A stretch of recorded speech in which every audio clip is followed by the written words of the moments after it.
Dog hair everywhere, and we don't care.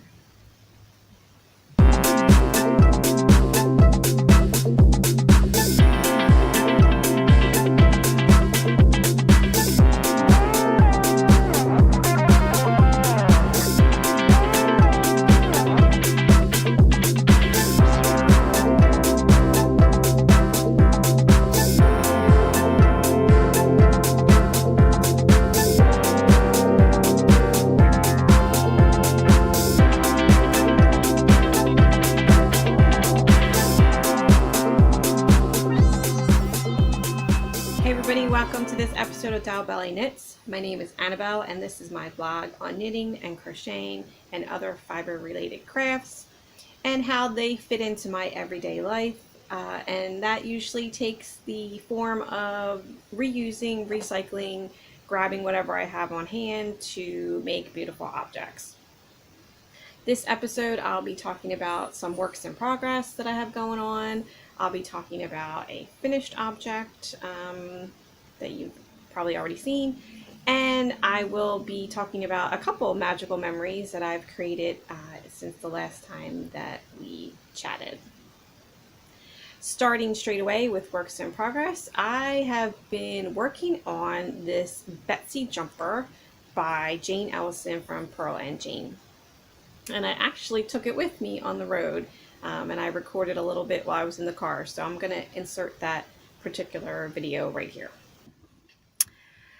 So, in the car, and I realize how bad this lighting is, but that's because it's completely overcast gray sky.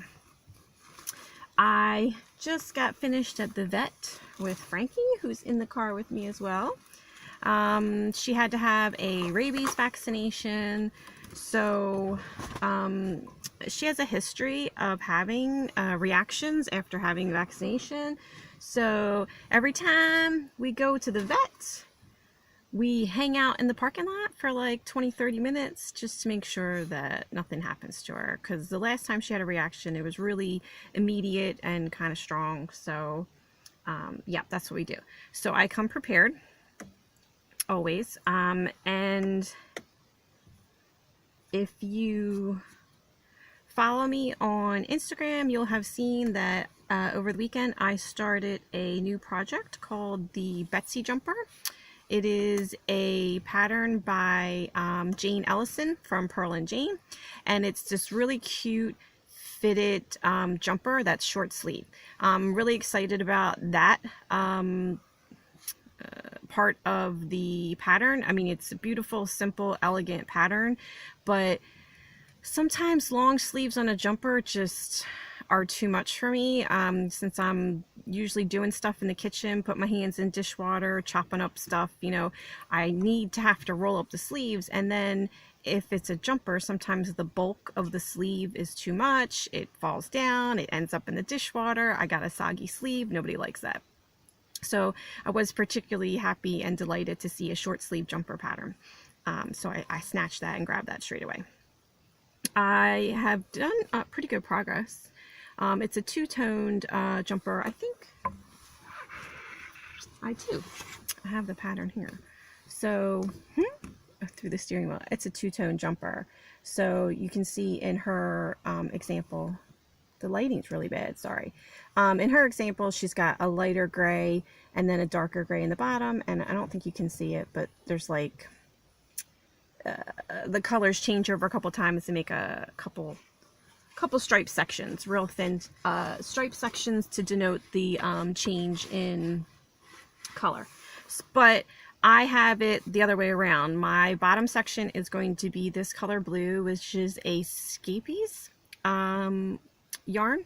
It's really nice. It's really soft. It's going to have a nice drape on it, and it's machine washable. So it's not wool. What is it? It's a blend of fibers that I got at a yarn swap. So that was super cool. I know I have a ball here. Here we go. Yeah. It's Scapies Merino, super soft. and it is 50% superwash merino wool, 25% micro, whatever that is, and 25% acrylic. So it's a blend.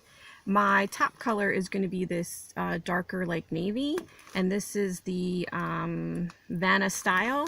So this is 100% acrylic. This is what I used to make the Harry Potter house jumper for my daughter for Christmas. And I was really happy with the product, so I knew I would want to make another jumper with something else. Frankie's making noise. She's looking out the window. I don't know if she's growling or what's going on. So this is the part where, you know, I have to stay and look at her in the car like she's a baby. It just had vaccinations. I got to keep an eye on her. You all right? Yeah. Okay. So, anyway, this is going well so far. I'm really happy. You're supposed to knit, this is the back, so you knit the back up until about 8 inches, and then you start doing the color chains. I think I'm like 6.5 inches already, because it just is like a nice, easy, repetitive pattern. I did notice that the measurements of the sweater give a lot of positive ease. So I went with a size down because I want it to fit, you know, form fit me. And the size down, the size smaller than I normally would pick, ends up giving me the exact chest measurements that I would want. So that was something, you know, like I'm really paying attention. I'm trying to do this right and pay attention and to the math of it and the actual pattern, read the pattern all the way through, you know, not get stuck in the middle and realize I don't have something or I did something wrong. I'm also, since this pattern is done in pieces where you have to sew the pieces together, just like the Harry Potter house jumper was in pieces. When I was sewing the Harry Potter jumper up, I realized I was like taking up some of the stitches, and I was concerned about how it was gonna look. Overall I am happy with the sweater, but you know, it just personally, there's some things you're like, oh yeah, if I do that again, I would do that different. So for this, I'm doing a selvage edging on these pieces, so there'll be extra stitches that are actually used up in the sewing up of the sweater and don't affect the pattern or the ribbing.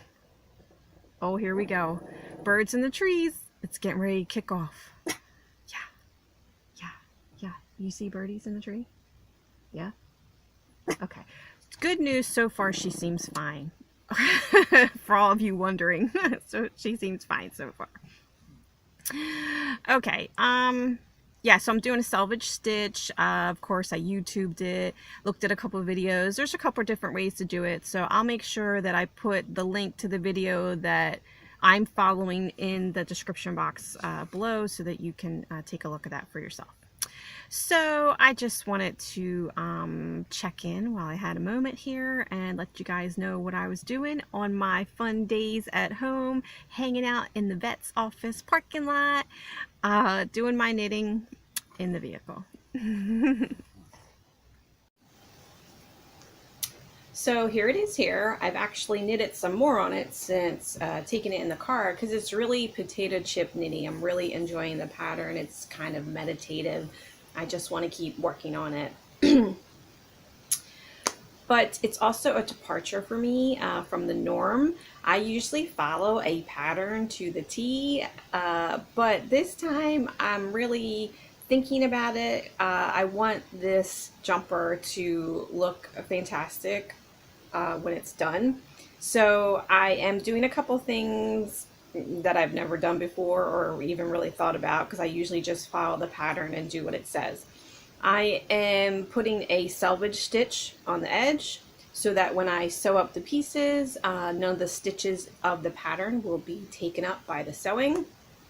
I'm also using 2 different sizes for the measurements. I think I had mentioned in the car that the pattern has a lot of positive ease for the chest measurements, so I'm going with a size down for the chest measurements, but I'm going to continue with the size that I would have chosen for the length. I have a short torso, and I don't want to have a jumper that is also on the short side, because that just highlights my shortness. So I'm going to use two different measurements in the pattern. So I'm going to have to remember that as well. I'm taking lots of notes in my Ravelry page, in my projects page, so I remember what it is that I'm doing. Again, this pattern is a pattern by Jane Ellison of Pearl and Jane, and I actually showcased her yarn shop. She's one of my local yarn shops in episode 10 of Dollbellieknits. So if you want to find out a little bit more about her, you can take a look at that previous episode. She's really passionate about working with all natural fibers, and she recently has started a retreat business. So she has retreats in this local area, which I can testify how beautiful it is. So definitely check her out, and I will put information for her in the description box below.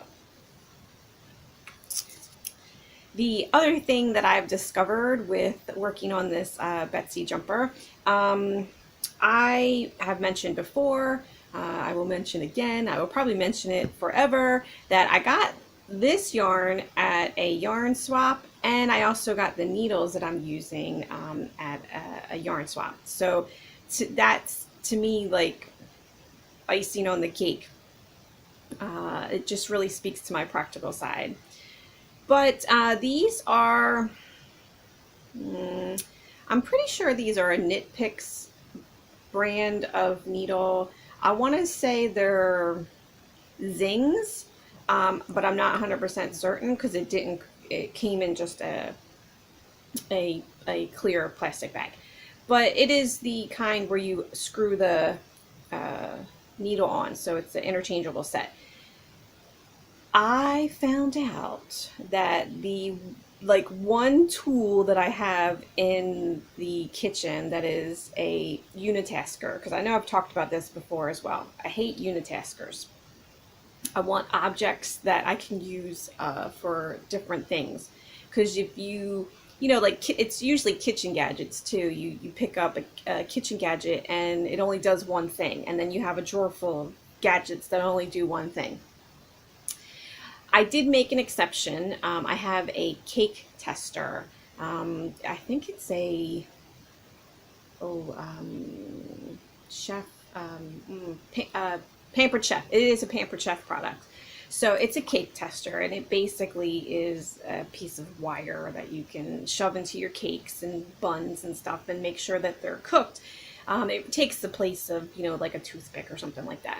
So it's good that it's reusable and you're not wasting a whole bunch of toothpicks to make sure that your cake is perfectly cooked. But that's pretty much all that it does for me. However, I started knitting, and I was using these needles, and since I don't own the interchangeable set, I don't have the little tool that you would stick in the hole to secure the needle and make it tight.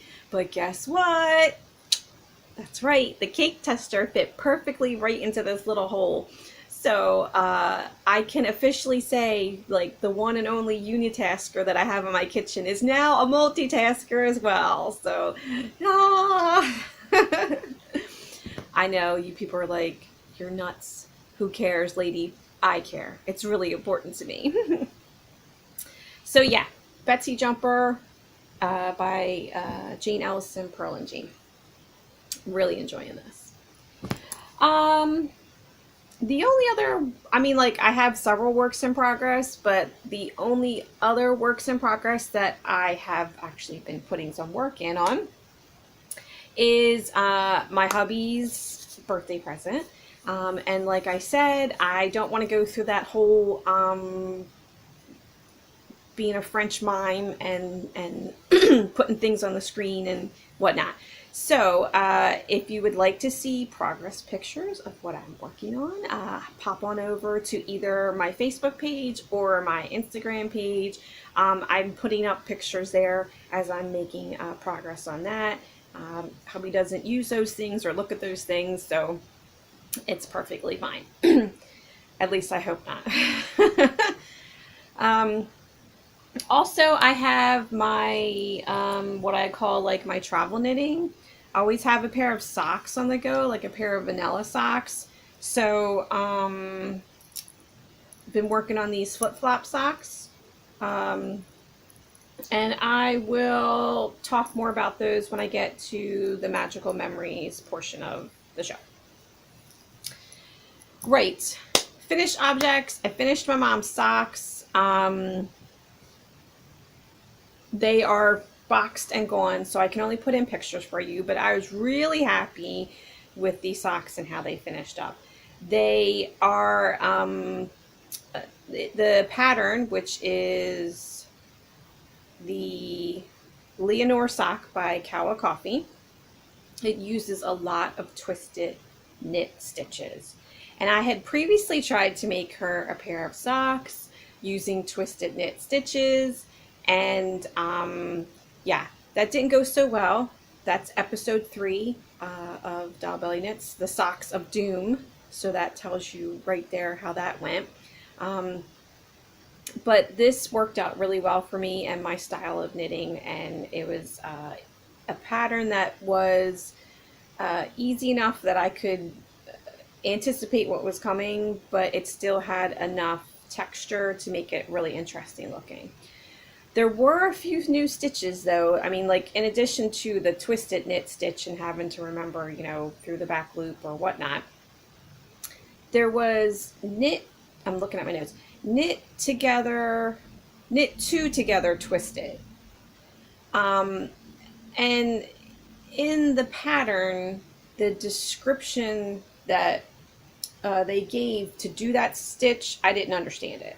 So I YouTubed it, and there were actually a couple different variations.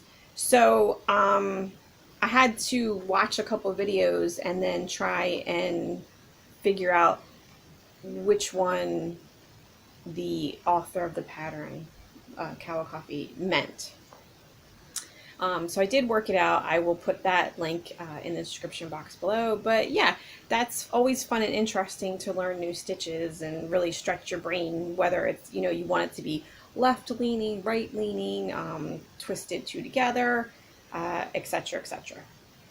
So that was really fun, really happy. Mom's favorite color, that was done in Die Candies, a super sock base in the carrot colorway. I was totally blasting that all over Instagram. So yeah, that's my only finished object of recent time. No, I lie. I have another finished object. I can't show that to you either because that's also been given away. A friend of mine recently sent me a picture and told me that the washing up cloth, the dishcloth that I had made for her, was completely dead. And did I have another one? So that was actually really touching and endearing, that the item that I had given her was, you know, used to the point of destruction, which, you know, that's kind of what they're for. She obviously takes doing the dishes seriously. But I was able to pull out, you know, my knitting and crocheting for dummies, because that's where the pattern comes from. It's like one of the first, you know, things that I ever knitted when I was trying to teach myself how to knit. And just to do something that was really basic and, again, meditative in nature, and to create a gift for somebody who, you know, really uses it and really appreciates it. So I actually still had some of the original purple cotton that I had used to make her first dishcloth. So I used what was left of that and then added onto that to create this. And she put it to use straight away, sent me another picture of her husband wiping down the table. So yeah, so that's the other thing that I recently had on the needles and finished. Okay, now we come to the part of the show that I like to call Magical Memories. This is the part of the show where I recount something that either I and my friends or I and my family recently did, and that it was a good time, a good get together, and usually there's some knitting, crocheting incorporated into it. Recently, my family and I went to the great city of Manchester to check it out and see what was what. Primarily, it was nice to go there because there's a lot of shopping available there that is not available where we live. We really have limited options. So we took the train, and of course, that means I take my travel knitting with me, which happens to be the flip-flop socks that I've been working on for a little while. Here they are. You've seen them before. It's the usual Premier wool-free sock yarn and my 3.75 needles, where I do them two at a time onto sets of circulars. This is the colorway Rainforest, although it really, every time I look at it, it makes me think Frankenstein and Halloween. I'm not sure why, but that's the vibe that I get. So I take that with me so that when I'm on the train, if I'm distracted, it's not a problem because it's just knitting in the round, knit, knit, knit. And the circular needles allow you to drop the knitting and pick it up and not lose any stitches. So, right. So in planning my visit to Manchester, of course, the first thing I do is, look for the best yarn shop to go to. Countess Ablaze is in Manchester. So I was really psyched. I had it all planned in my head. I was going to go there. I was going to have the girls pick out a skein of yarn, sock yarn, for them so that they could have something extra special for their birthday socks this year. Unfortunately, and it wasn't until I was actually on the train, I realized that Countess Ablaze was closed, that over that weekend, actually over that week, it was her annual leave. She apparently shuts the shop down for a week at some point in the year just to rest and recuperate, which I totally get. I will just have to come back to Manchester and go to her shop another time. But I was pretty bummed about that. However, there were plenty of other things to see and do. Namely, there's a Hard Rock Cafe in Manchester, and for some reason, I wasn't aware of that again until we were on the train.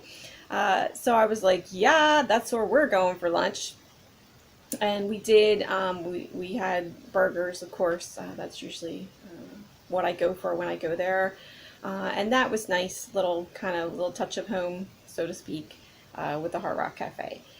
But the Hard Rock Cafe was like in this arcade of shops, and inside the arcade there was a table set up, and there was basically a movie company promoting their movie. It was actually like the producer, one of the actors, and they were promoting their movie, and it was a zombie movie. It's Redcon 1 is the name of the movie, 2018 production. It's actually produced by the people who did Desperado with Antonio Banderas, Teenage Mutant Ninja Turtles. So I'm sure it is going to be good. Unfortunately, I did not, well, I guess unfortunately for them, I didn't buy a DVD on the spot because A, I'm the only one in the family who really likes zombie movies.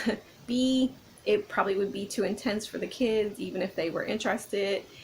And C, it's, the DVDs were Region 2 DVDs, which is UK European format, and we don't have, we have Region 1 American DVD players, so it would have been a moot point for me to purchase it. However, it's available on Amazon Prime, so I'll be able to catch it there. But part of their promo was that they had actors dressed up as zombies. So they were, trying to get the crowd into it and encouraging people to come and have their picture taken. And, I was like, I'm down. I'm on it. The girls were absolutely mortified, but I was like, I don't care. So I was mauled by a zombie, and I was really mauled because it was the zombie with red paint all over his face, and he was like biting my neck. So when I stepped away, I had like red paint all over my teal um, body vest, body warmer, the vest. But it's all good. Came off with a wet wipe from the Hard Rock Cafe. Thank you. But yeah, it was. I enjoyed myself, of course. I'm not sure what was more fun about the experience: mortifying the kids or actually being mauled by a zombie in public. 6 one, half dozen the other, if you ask me. So that was super cool to kind of like just run into that event while we were there in Manchester. Um, yeah, so we did what you would normally do, a lot of shopping. The mall in Manchester is huge, and again, we're not used to that type of having that many options in one place, so it actually was a little bit overwhelming, not gonna lie. But we did our best. We soldiered on. We, went to the Disney store, went to Victoria's Secret, got some fruit smoothies, did some really great stuff. It was a nice day out. And on the way home on the train, not only did I do some knitting, I made sure that I was able to jump online and participate in a live chat, which is something that I've not done before either. I mean, like, I've participated in live chats, but to do it on a train, I probably normally wouldn't, because it's, it would eat up your data. However, this was Crochet Talk with Mr. Yarny Pants himself, Josh. And he relaunched his YouTube channel. So his YouTube channel now is iBohemian. I will absolutely make sure that all this stuff is in the description box below. But he was bringing back a favorite called Crochet Talk, where basically he would put out a time. He puts out a time. This is what time I'm going to be. I'm going to be live on YouTube. I'm going to have him a cup of coffee. I'm going to have him a crocheting. You get your project and join me, and we'll chat. So it was the first Crochet Talk for the relaunch, and I wanted to make sure that I didn't miss it. So basically popped on there, said hello a little bit, was cut off a couple times going through a tunnel on the train, but made sure I got in there and said hey, and then I had to go because it was eating my data. But Crochet Talk on iBohemian is going to be, it is a regular thing. Right now, it is on Saturdays at 9 a.m. Pacific time in the US, which for UK peeps right now is actually 4 p.m. because the US has pushed their clocks ahead for daylight savings time. UK doesn't switch its clock ahead until March 30th, March 31st. So right now it's at 4 p.m. When we pop our clocks ahead, it'll be 5 p.m. our time on Saturday. So if you want to chat with other like-minded individuals, definitely stop by, check it out, say hello. It's just, a nice way to reconnect or to connect with other crafters, knitters, crocheters, talk about stuff that's happening, and just, kind of connect with other people. And I think it's really cool. It's a cool way to do that.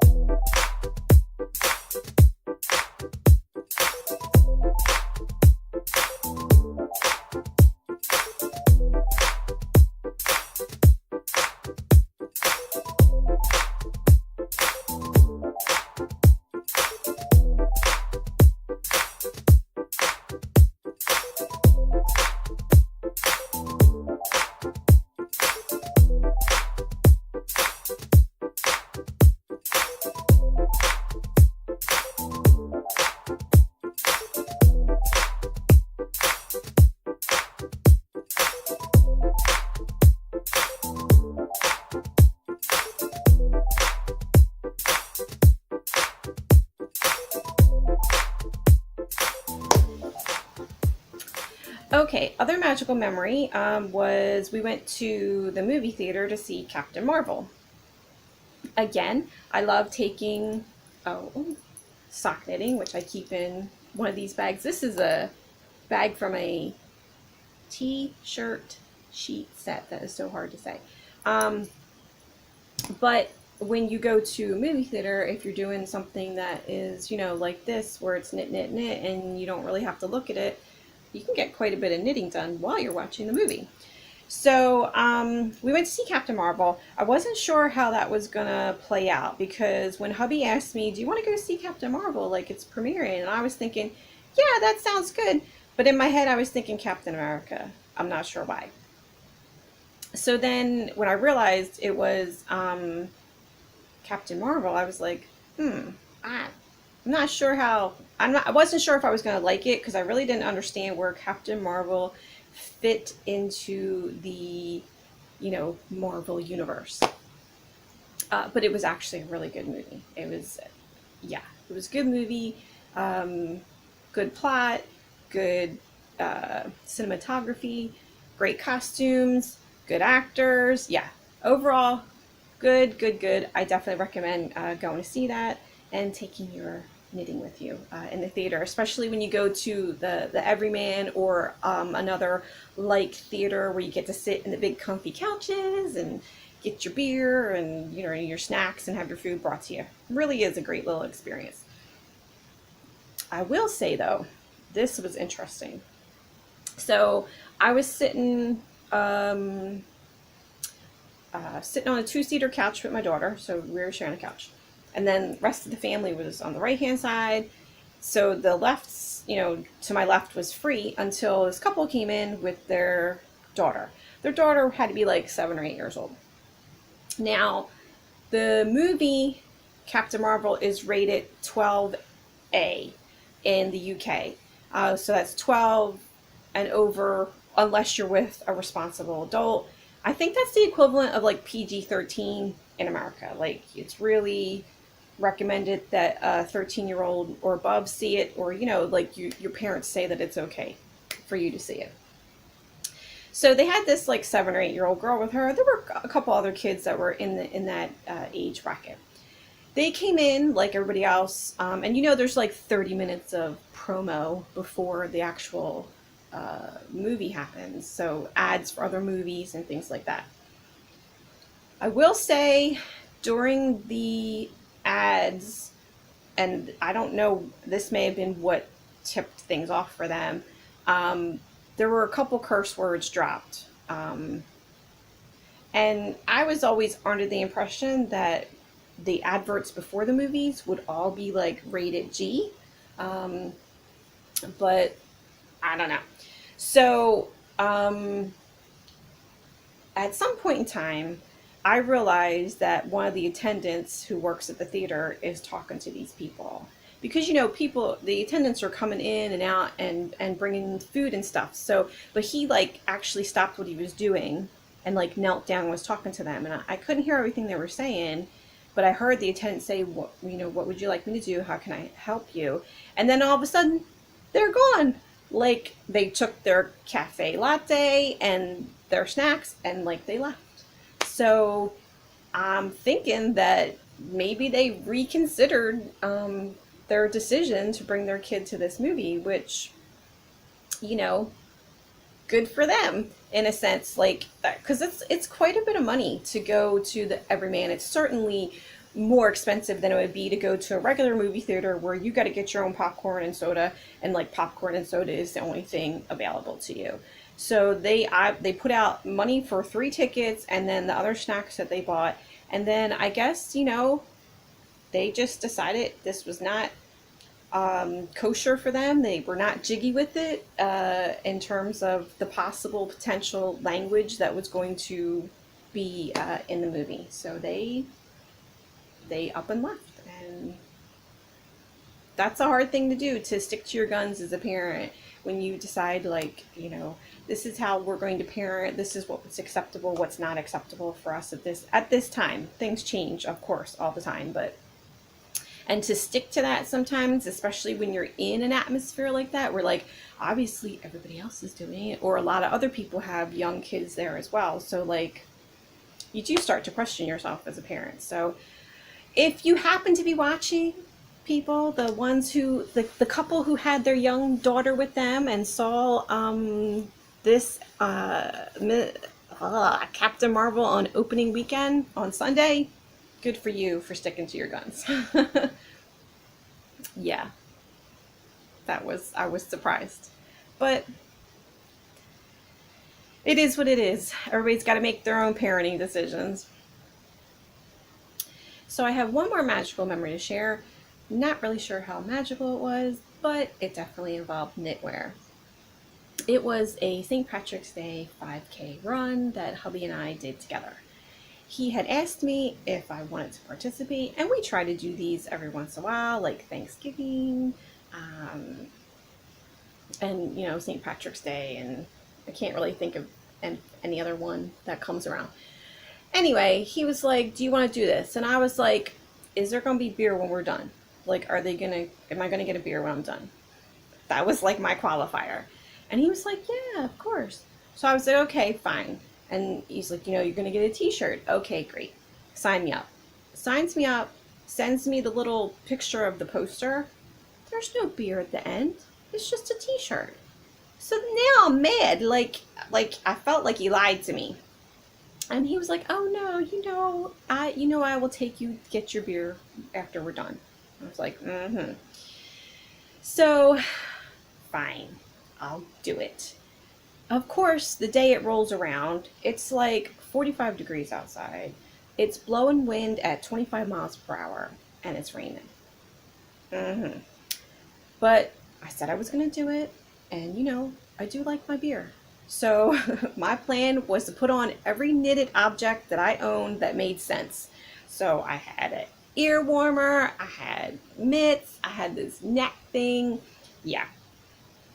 And yes, it rained. As soon as we stepped outside the building to start running, it started raining. And it was so windy that at one point in time, it was like Steve Carell from The Office and the $6 Million Man. Like, we were moving, but we weren't going anywhere.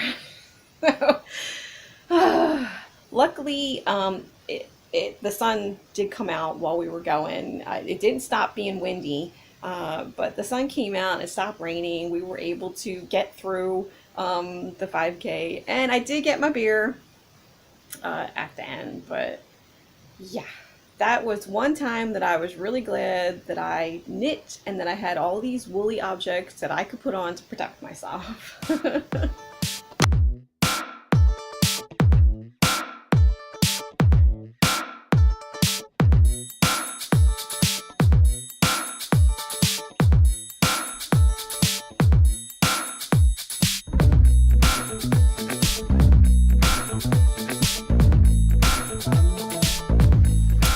Okay, the last thing that I want to share with you guys has never been seen before on Dollbellieknits, and that is a giveaway! Ah!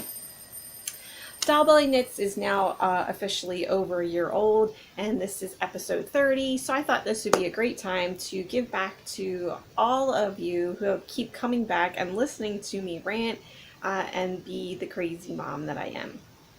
I'm not sure why I've never done a giveaway before. Maybe because I don't really make a lot of acquisitions. I'm all about using what you have on hand, getting stuff, you know, swap meets, things like that. But I do have a bit of a stash, and I want to share with you guys who do come and have subscribed and do watch the videos, just to show you that I really appreciate you guys. So from my stash, I pulled out this lovely ball of wool. This is, I actually got it upside down. Isn't that nice? This is online, Super Sock. This is their 75%, 25% blend, superwash wool and nylon. This is actually from Germany. I picked it up when I was there. And this is 150 grams, or 375 meters. So this is actually a bigger ball than normal, like 50 grams, 100 grams are usually the size of the balls. This is 150. This is a sport weight wool, and it is a 6-color blend. I'm assuming that's why it's called 6. There's greens, there's blues, there's some grays, yellow. Yeah, it's really pretty. It's nice and squishy, and it is for one of you. Basically, rules of the giveaway is that you have to be a subscriber to the channel. You have to have your subscription public so that I know who you are. I know who to identify as the winner. And what I would like you to do is to put a comment in the comments section below. What is the most practical thing that you've knit or crocheted? You've seen on my other videos, I talk about knitting or crocheting something to solve a problem that I have. So if that's something that you've done, even if it's been like, you know, you needed to give somebody a gift, and you know, that was the most practical way to solve that problem, pop a comment in the comments box below and let me know what that is. I will leave the giveaway open until March 29th, so that'll be like a week because I usually air on Friday. And then I will just do random number generator and pick a winner. This is open to domestic and international shipping, so feel free to share with all your friends. So that's it for me for this episode of Dollbellieknits. If you like what you see, please feel free to subscribe and to click the thumbs up. And don't forget to tap the little bell. That way you'll be notified every time a new video comes out. And again, thank you for all of you guys who are already subscribers and who continue to come back and watch the videos and hear me rant and jabber on about being a mom and knitting and crocheting in my everyday life. So until next time, I hope that you get some good stitching in. I hope that you stay healthy and well, and I hope that you get out there and make some magical memories of your own. Until next time, see you later. Bye. Hey everybody. Hey everybody. Hey.